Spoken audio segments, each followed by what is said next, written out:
मैं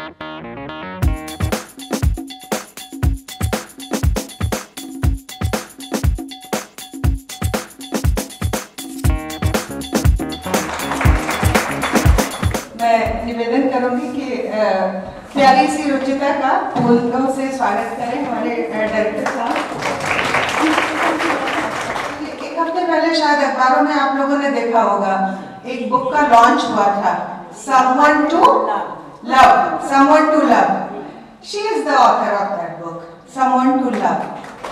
Ruchita is born and brought up in Lucknow. She has studied in, किसी को पता है?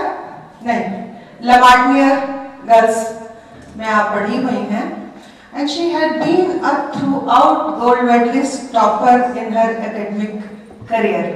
First इन्होंने लिखा the ineligible bachelors. Eligible bachelor किसकी थी? हमारे टीचर लोग, एस्पायरिंग टीचर्स जो हैं वो याद करके रखेंगे कि वो किसकी थी, एलिजिबल बैचलर्स, और ये थी ineligible bachelors. And then second was I do, and third second chance to love. तो जो मैं उम्र के बात पर आ रही थी, तो जब आप इनका प्रोफाइल देखते हो और इनकी उम्र देखते हो, तो मुझे कालिदास के रघुवंशम का वो याद आता है कि भगवान राम की उम्र को देख के कहा जा रहा था कि प्रतिभा और उम्र का कुछ भी लेना देना नहीं होता. तो शायद ये रुचिता पर बहुत ही सटीक बैठता है. आपको 2012 का अवध सम्मान भी उत्तर प्रदेश सरकार के द्वारा दिया गया, और आपके बारे में ये मुझे बताना है कि लिखना आपकी हॉबी है, पैशन है. इनको ऐसा लगता है कि ये केवल लिखने के लिए पैदा हुई हैं, but she is a full fledged professional. ये बिल्कुल कट थ्रोट कंपटीशन वाली इंडस्ट्री में काम करती हैं 9 बजे से 6 बजे तक, और अपने बच्चे को भी देखना, एक वर्क लाइफ का हार्मनी है उसको भी ये मेंटेन करती हैं. उसके साथ लंदन मेट्रो में बैठते हुए ये अपनी नॉवेल लिखती हैं. मैं ऐसी प्रतिभा संपन्न रुचिता मिश्रा का यहाँ पर स्वागत करती हूँ, और मैं बहुत खुश हूँ कि वो मेरे छोटे से आग्रह पर यहाँ पर चली आई और लड़की ने इस बात का सम्मान दिया. सो स्वीट रुचिता, आपका बहुत स्वागत है. मैं इसी के साथ साथ अपने निदेशक महोदय डॉक्टर सरवेंद्र विक्रम सिंह जी से आग्रह करूंगी कि वो 2 शब्द आशीर्वचन के भी दें और कहें. मैं आपसे 1-2 चीज़ें शेयर करना चाहता हूँ. हम लोगों ने एक नई शुरुआत की है टीचर एजुकेशन टॉक्स के नाम से. उसी के बैनर पे ये हम प्रोग्राम आयोजित कर रहे हैं. आइडिया ये है कि जो जिन लोगों ने अलग अलग क्षेत्रों में अच्छा काम किया है, तो जिनकी एक पहचान है, जिनका एक सोच है, विचार है, उनको हम अपने बीच में इनवाइट करें और अपने लोगों के साथ उनसे इंटरेक्शन करें, साझा करें. हमारा प्रयास ये है कि इसमें कई तरह के लोगों को बुलाएं और उनको बेसिकली यही एजेंडा ही है, सिंपल एकदम. और इसके बाद मैं 2 चीज़ें और करना चाहता हूँ.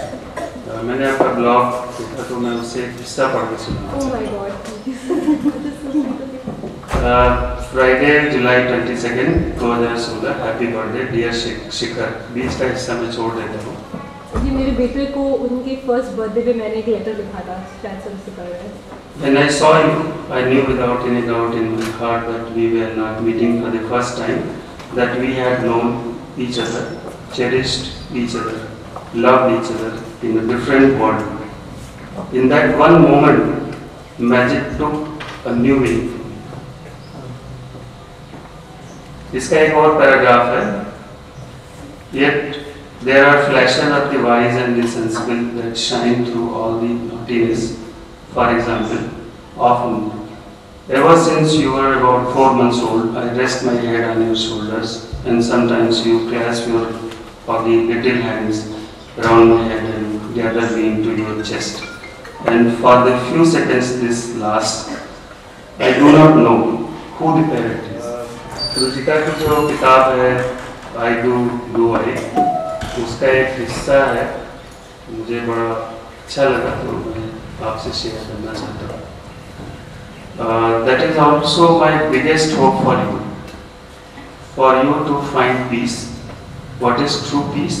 I hope you are asking yourself now. True peace is knowing that you have followed at least some of the dreams that you have held closest to your heart. True peace is knowing that you have nurtured at least some of the people who have been closest to your heart. True peace is knowing that you have expressed at least some of the feelings that you have felt closest to your heart. True peace comes from the quiet in your heart. So take care of it. With this note, I hand over it to Achita and now. First of all, ma'am, thank you so much. Sir, thank you so much.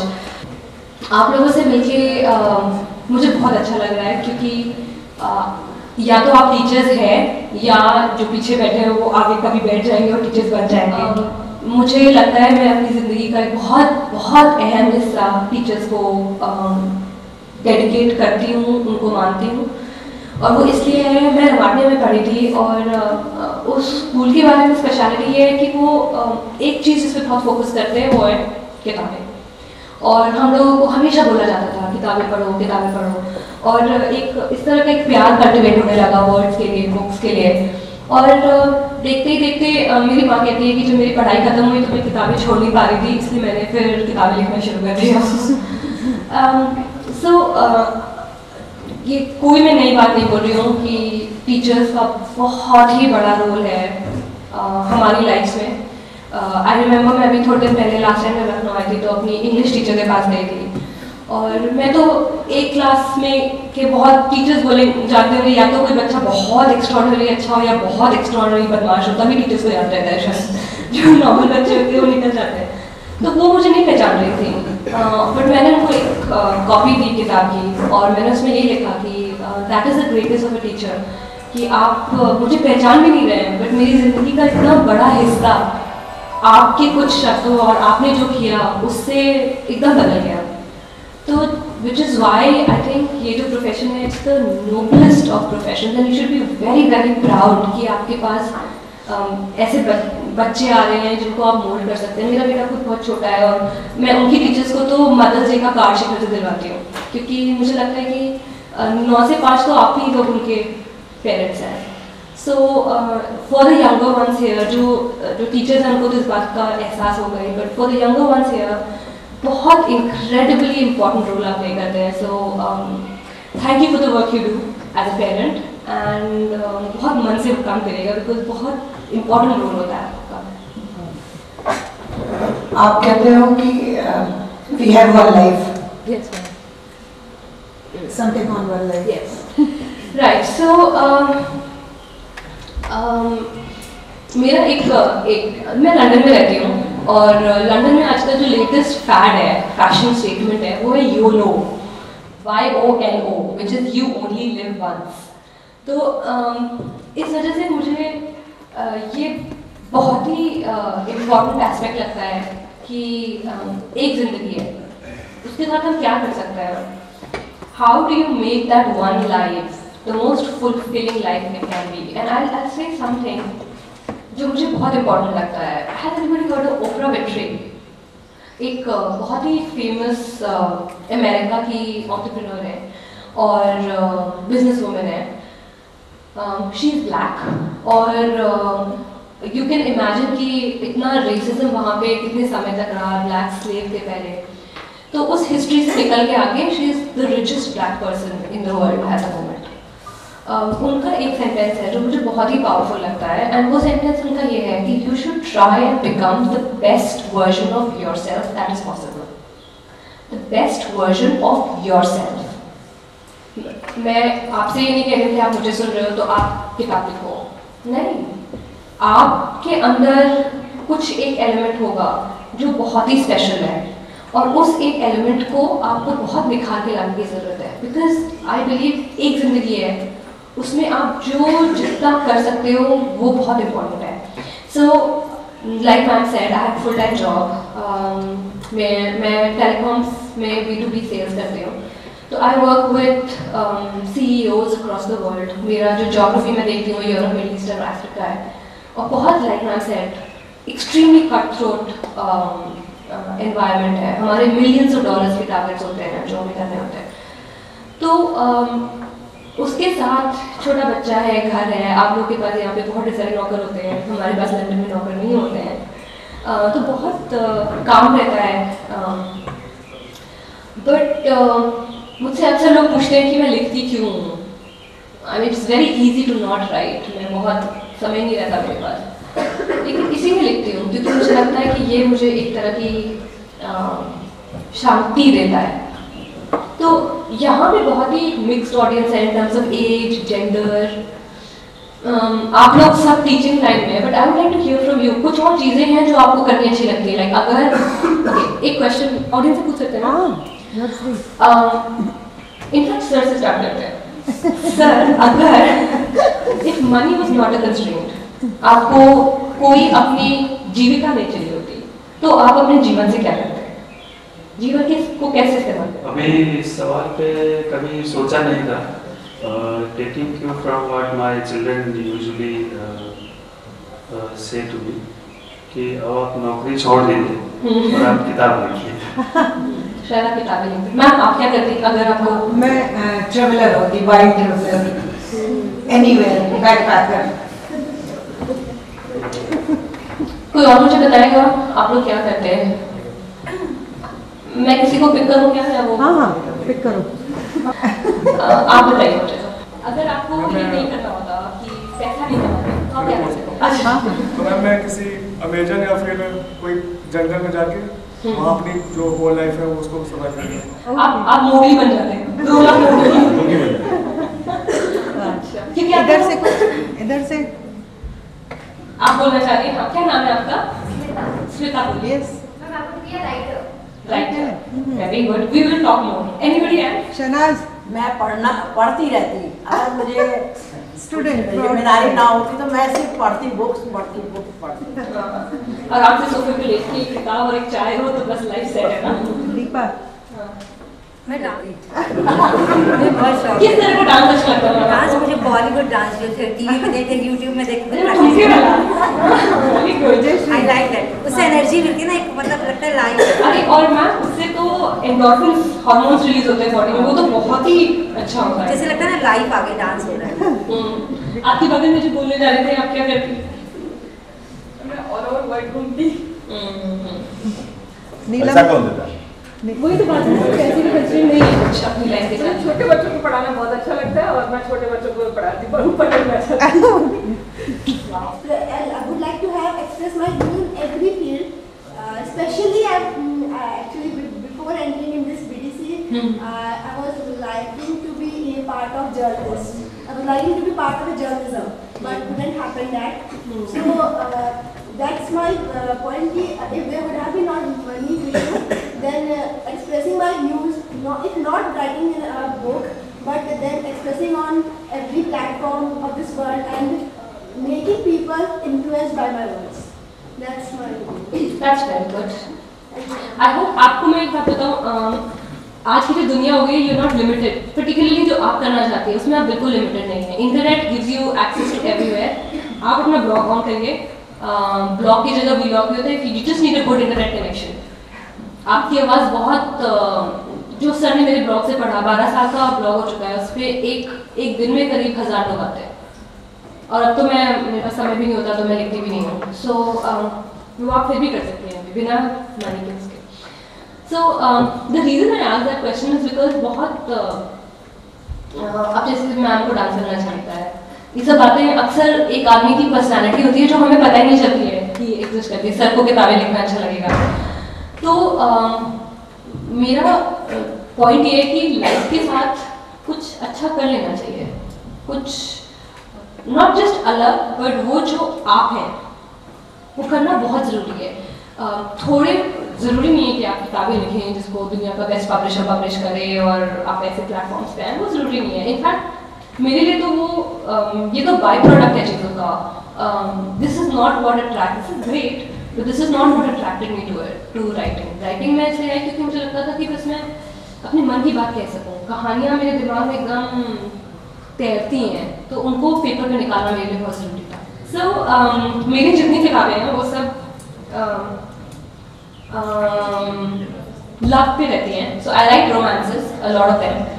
और मेरी 4 किताबें अब तक आ चुकी हैं, उसमें से 3 किताबें नेशनल बेस्ट सेलर्स रह चुकी हैं। तो बहुत लोग पढ़ते हैं इन किताबों को। और ऑफ कोर्स मेरा favourite topic to discuss is love and romance, क्योंकि उसमें मैं बहुत रिसर्च करके लिखती हूँ किताबें। तो जो यंगर लॉट है उससे मैं पहले जानना चाहती हूँ आप लोगों के लिए what is the definition of love. Just the students here जो ट्रेनी टीचर्स हैं उनसे क्वेश्चन है, जो आप सब लोग बैठे हैं उसमें how many of you actually believe in love? Love कोई ऐसा नहीं है कि बॉयज एंड गर्ल्स को, मदर एंड बेटे का हो सकता है, भाई बहन तो सबसे बड़ा the biggest love story of my life is in love. With brother, with sister, with wife, with husband and children, teachers. Ruchita आप ये बताओ कि आपकी थीम लव के आसपास ही क्यों घूमती है? मैं सिर्फ वो कहानियाँ लिख पाती हूँ जो मुझे बहुत होल्ड कर लेती हैं। और पिछले कुछ समय से 7-8 साल से मैं लिख रही हूँ, पिछले कुछ समय से सिर्फ लव स्टोरीज मुझे होल्ड कर रही हैं। और अलग अलग जॉनर्स में ट्राई करा है मैंने, बट यही सबसे ज़्यादा मुझे बहुत पावरफुल मीडियम लगता है to tell my stories. So this is chapter 2 from my latest book. This is a story about 2 people who meet each other when they're 5 years old, and ये स्टोरी तब तक चलती है जब तक वो 40 साल के नहीं हो जाते हैं। और ये किताब उस चीज़ को एक्सप्लोर करती है कि कैसे समय के साथ हम बदल जाते हैं। जैसे मैं 10 साल पहले की रुचिता नहीं हूँ, अगर मेरी लाइफ अलग रास्ते जाती तो शायद मैं एक अलग तरह की लड़की बन के आती, क्योंकि वो चीज़ें हुई जो हुई मेरे साथ, मैं ऐसी बन के आई हूँ। सो उस चीज़ को ये एक्सप्लोर करता है कि कैसे लाइफ हैपन्स, लोग बदल जाते हैं और फिर क्या बदल के ऐसे लोग निकल के आते हैं हु कैन बी टुगेदर। उस एस्पेक्ट को ये एक्सप्लोर करता है, फ्रेंडशिप और लव के बीच में जो एक थिन लाइन है उस चीज़ को एक्सप्लोर करता है। So it's essentially a love story. So like I said, I'm going to talk about a few things that I have learned in the last 10 years or so जो मैंने writing करी है। First of all, and this has been applicable not just मेरे writing career में but also मेरे अपने professional career में भी, जो सबसे important चीज़ मुझे लगी है, it's a simple thing, and that is there is no shortcut for hard work. मेहनत का कोई तोड़ नहीं है। ये किताब लिखने के लिए क्योंकि मेरा इतना बिजी टाइम शेड्यूल रहता है, मेरा बच्चा बहुत छोटा है, मैंने ये किताब लिखने का समय तब का निकाला है जब मैं ऑफिस से घर आती हूँ। तो मैं लंदन ट्यूब में ट्रैवल करती हूँ, जो मेट्रो जो लंदन की होती है उसमें ट्रैवल करती हूँ, और उसमें इंटरनेट नहीं होता, तो मैं ऑफिस का काम नहीं कर सकती। तो वो 1 घंटा होता है जब मैं कुछ नहीं कर सकती, ना मैं किसी से बात कर सकती हूँ, ना मैं कुछ कर सकती हूँ। तो टिपिकली लोग बैठ के उसमें किताबें पढ़ते हैं, और मैं बस जाती हूँ, लड़ झगड़ के बैठने की जगह ढूंढ लेती हूँ और अपना लैपटॉप खोल के कहानी लिखना शुरू कर देती हूँ। आई रिमेंबर इंडियन एम्बेसी के बाहर एक लाइन लगी हुई थी और मुझे पता था 20 मिनट लाइन हिलेगी नहीं, तो I just sat down on the middle of the road, पालती मार के मैं जमीन पे बैठ गई थी रोड पे, और मैंने लैपटॉप खोल के किताब लिखना शुरू कर दिया था। जैसे कहते हैं ना कि जो पेड़ में ज़्यादा फल होते हैं वही झुका होता है। So I feel that's very very true. So however successful you become, जो भी आप अचीव कर लो, I think to be humble is the most important thing. क्योंकि अगर आप खुश नहीं हैं, आप हेल्दी नहीं हैं, आप सेटिस्फाइड नहीं हैं, तो आप अपनी लाइफ के आसपास के किसी को खुश नहीं कर सकते। ना वो वर्क पे होगा, ना वो फैमिली में होगा, ना वो बच्चे पे होता है, ना वो स्पाउस पे होता है, ना वो पेरेंट्स पे होता है। जैसे अक्सर हम कहते हैं ना कि मुझे ये करने का मन नहीं है लेकिन मेरे पेरेंट्स कह रहे हैं इसलिए मैं करूँगा।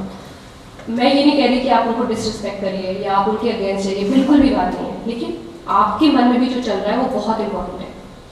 तो थोड़ा समय, even in fact for the teachers here as well, जो हमको वहाँ पे बताया भी जाता है, हमारे काफ़ी साइकियाट्रिक सेशंस भी होते हैं लंदन में और ये सब हम करते रहते हैं। Put yourself first. अगर आप खुश हैं तो आसपास आप एक खुश दुनिया का क्रिएशन कर सकते हैं। That is very very important. दो चीज़ें इंसान को लाइफ में ढूंढनी चाहिए जो मुझे लगता है एक हेल्दी लाइफ के लिए बहुत इंपॉर्टेंट है. One is a good sport that you enjoy and two is a creative passion that you like. ये दो चीज़ें बहुत इंपॉर्टेंट है. Tell you why. I think India में थोड़ी प्रॉब्लम ये है कि उतनी स्पोर्ट्स फैसिलिटीज़ नहीं हैं कि हम लोग जाके खेल कूद दौड़ भाग कर सकें. But even a good hearty walk in the morning.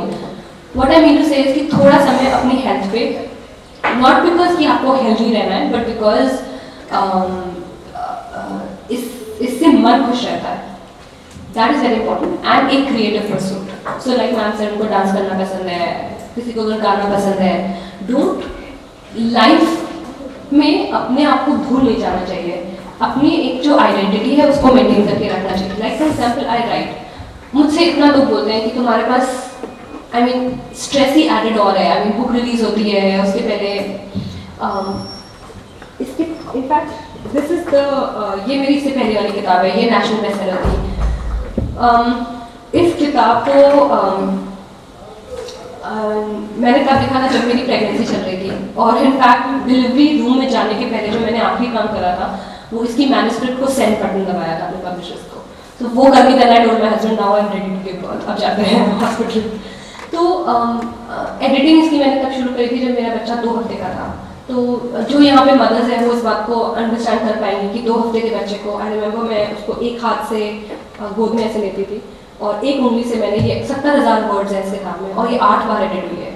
और वो मैंने रात में ही पूरी एडिटिंग करी है. एक हाथ से बच्चे को ऐसे लेके और दूसरी एक उंगली से पूरी एडिटिंग करी है. So why was I able to do all of this is because this is a creative passion of mine. It makes me feel despite कि मुझे कितनी मेहनत करनी पड़ती है, ये मुझे एक बहुत स्पेशल तरह की शांति देती है. लाइक सर ने जो पैसेज पढ़ा था where I talk about peace. This is in fact मैंने भी एक वीडियो ब्लॉग करा था जिसमें I talked about what is my biggest wish for everybody who meets me in my universe. तो मेरी सबसे बड़ी इच्छा आप सब लोगों के लिए ये है कि आपको अपनी शांति मिले. एंड बाय दैट हम जो हैं जैसे हैं अपने पेरेंट्स की वजह से हैं. हर पेरेंट अपना बेस्ट करता है. तो आपके पेरेंट्स ने जो भी उनसे बन पड़ा होगा बेस्ट करा होगा. जितने भी उनके मीन्स रहे होंगे, जो भी उनके पास रहा होगा बेस्ट करा होगा. एक और चीज़ जो इसमें मुझे जो बहुत देर बाद समझ में आती है वो ये है कि जितना प्यार आप सोचते हैं कि आप अपने पेरेंट्स से करते हैं वो आपसे ज़्यादा करते हैं. So they love you more than you can ever love your parents. तो इस बात का किसी भी प्यार को बहुत रिस्पेक्ट करनी चाहिए. तो मुझे लगता है कि पेरेंट्स का दिल नहीं दुखाना चाहिए.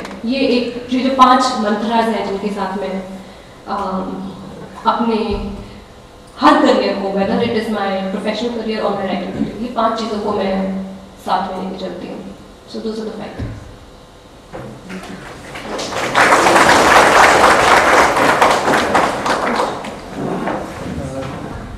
किसी को भी कोई भी क्वेश्चन है about my writing career, about anything else, I am more than happy to answer this question.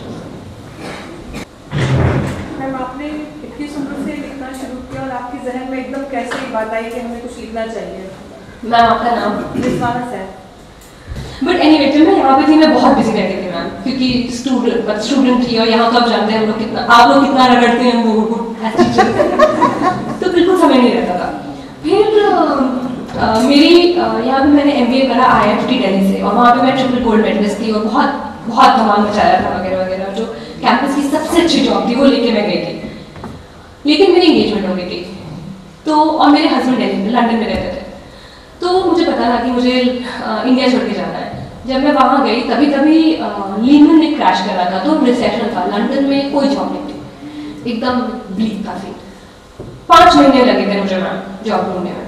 और हर 1 महीने के बाद तक मुझे सीवियर डिप्रेशन मुझे लग रहा था हो गया है, क्योंकि आदत ही नहीं थी कि कंपनी के पास जाओ वो बात ही ना करे. यहाँ तो जहाँ बता दो कि इस इंस्टीट्यूट से वो सब लोग कीन होते थे कॉन्वर्सेशन के लिए. तो बहुत मुझे वीक लग रहा था. तो फिर मैंने सोचा कि rather than spiralling into depression let me look at it positively. तो मैंने सोचा हर महीने जब मुझे जॉब नहीं मिलेगी I will start something new. तो मेरे नाना जी बहुत फेमस आर्टिस्ट हैं. तो मैंने सोचा शायद मुझ में भी उनके कुछ गुण आए होंगे. तो मैंने कोशिश करी थी और इतनी गंदी गंदी पेंटिंग्स बनाई कि फिर मैं खुद ही नहीं देख पा रही थी.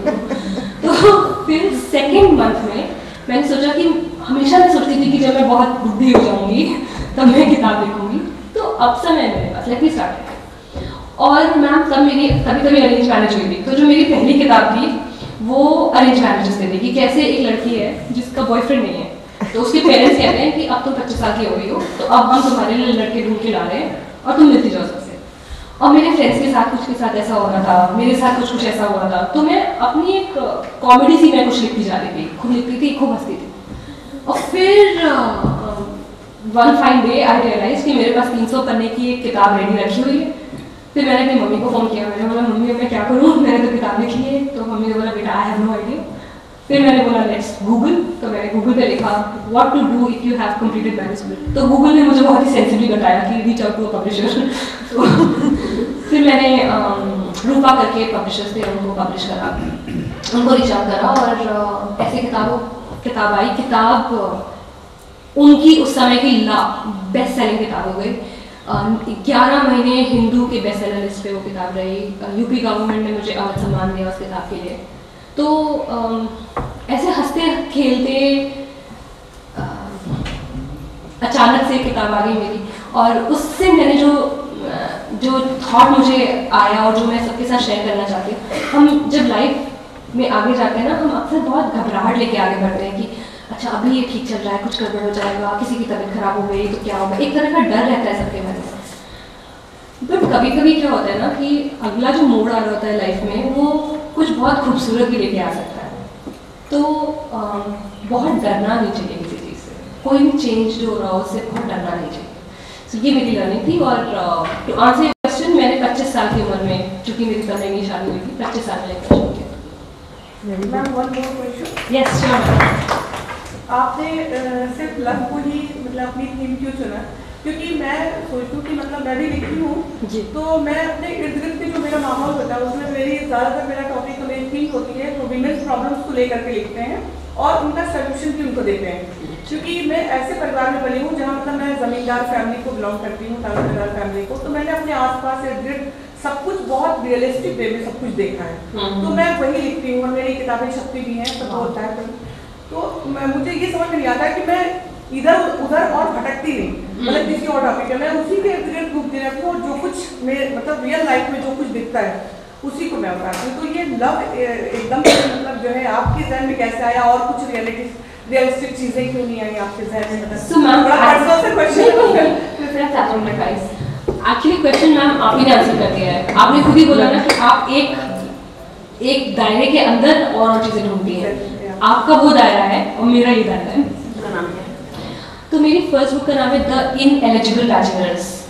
तो वो किताब जैसे होता है ना, मम्मी लोग कहते हैं कि बेटा हम लोग अच्छे से लड़के ढूंढ के ला रहे हैं इनएलिजिबल बैचलर्स की, मतलब इनसे शादी करी जा सकती है, बट जब उनसे एक्चुअली मिलने जाओ तो वो कुछ और निकलते हैं। तो आज मैं आपको सुन के बहुत चेंज, आज मैं दिमाग चेंज हो गया। मेरी बेटी लड़कों पढ़ती फर्स्ट ईयर में, उसको बुक्स पढ़ने का बहुत शौक है और मैं डाटा करती हूँ नहीं तो मैं कहती एग्जाम हो जाए तो मैं 4 बुक्स ला के दूंगी। ऐसे आज मुझे लगा कि वो राइटिंग भी कुछ कर रही है। मैम मैं आपको बताऊँ, मैं जब मैं लिखा करती है तो टाइम मिलता है तो लैपटॉप पे लिखा भी करती है और पढ़ने का तो बहुत शौक है। मैम मैं आपको कुछ बातें बताती हूँ। अगर even from a corporate point of view जो करियर करेंगी, उसमें भी जहाँ एक लड़की ने बहुत पढ़ा होता है, जहाँ वो मुख होता, कोई भी इंसान जिसने किताबें बहुत पढ़ी होती है वो अपना मुख खोलता है, और वहीं पे कोई होता है जिसने किताबें नहीं पढ़ी होती, एकदम क्लियर डिफरेंस पता चलता है। तो मेरे घर में तो ऐसा था कि अगर मेरी रैंक फर्स्ट आती थी तो मुझे 1 किताब मिलती थी, रैंक सेकंड आती थी तो 2 किताबें मिलती थी, रैंक थर्ड आती थी तो 4 किताबें मिलती थी। कि दुखी होगी तो उसको और किताबें दो, खुश होगी।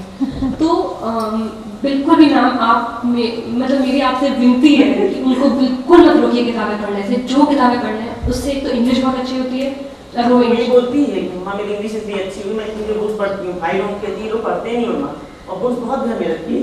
मैम ये तो मतलब अगर मेरा बच्चा ऐसे मुझसे बोले ना तो मैं तो खुशी के आंसू रोऊंगी। मैं बहुत चेंज हुई आपको देख मैम बहुत ही ज़्यादा ज़रूरी है, हर एस्पेक्ट से बहुत ज़्यादा ज़रूरी है। इससे बोर्ड आ रहे हैं, अभी पढ़ाई स्टार्टिंग में फर्स्ट ईयर में तो लगता है कि पढ़ाई करेगा और उसको गिफ्ट भी बहुत पसंद है।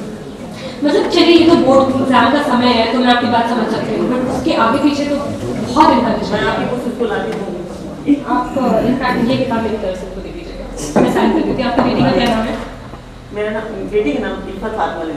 इफ़त जी, मैं उनके लिए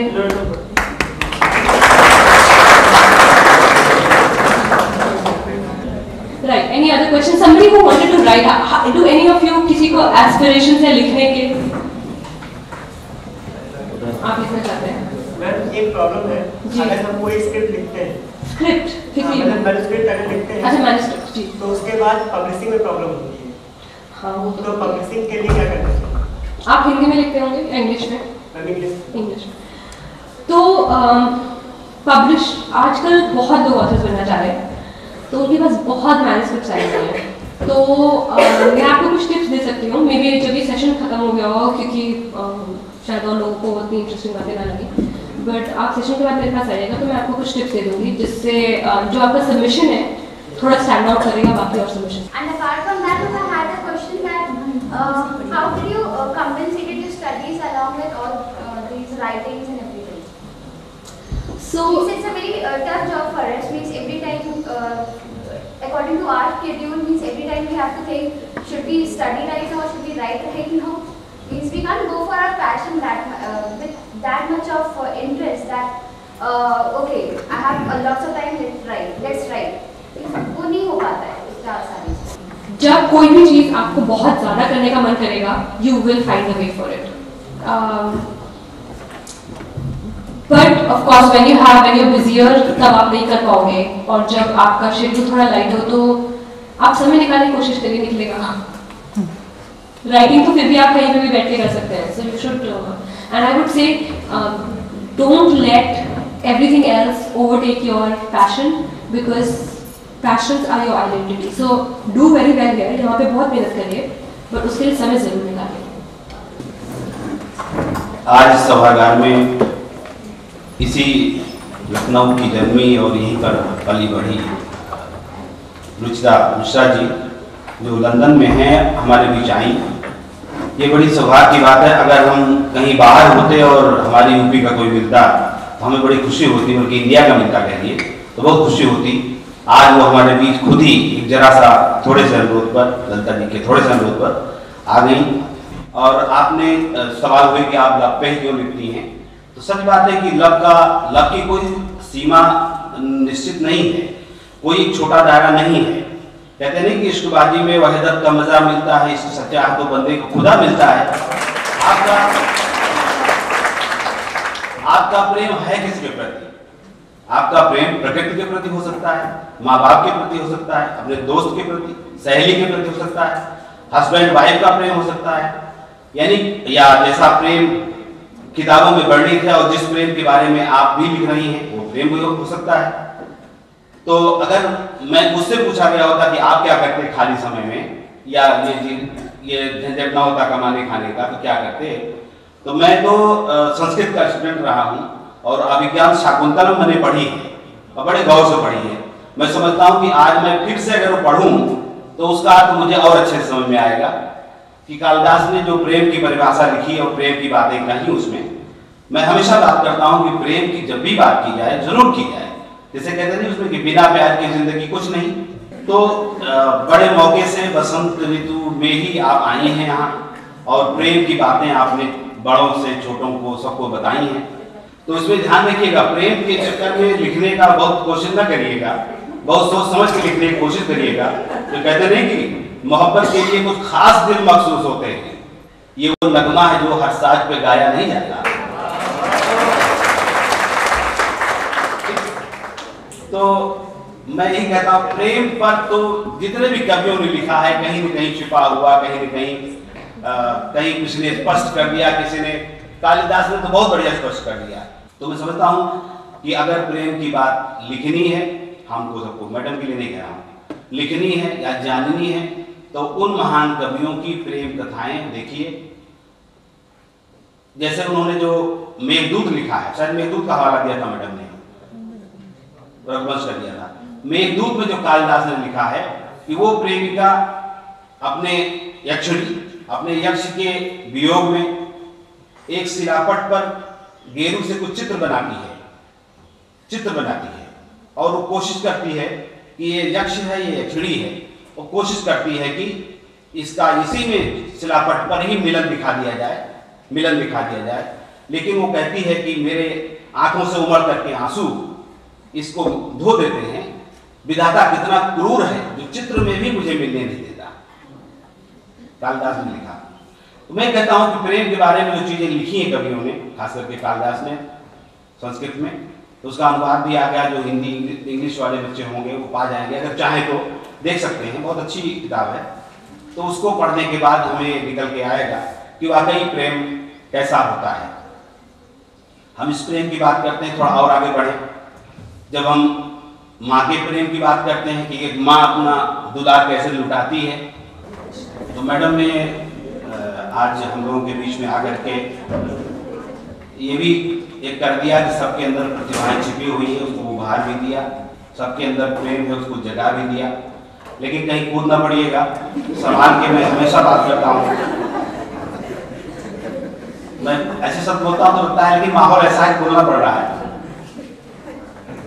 तो मैडम का मैं बहुत बहुत शुक्रगुजार हूँ NCERT की तरफ से।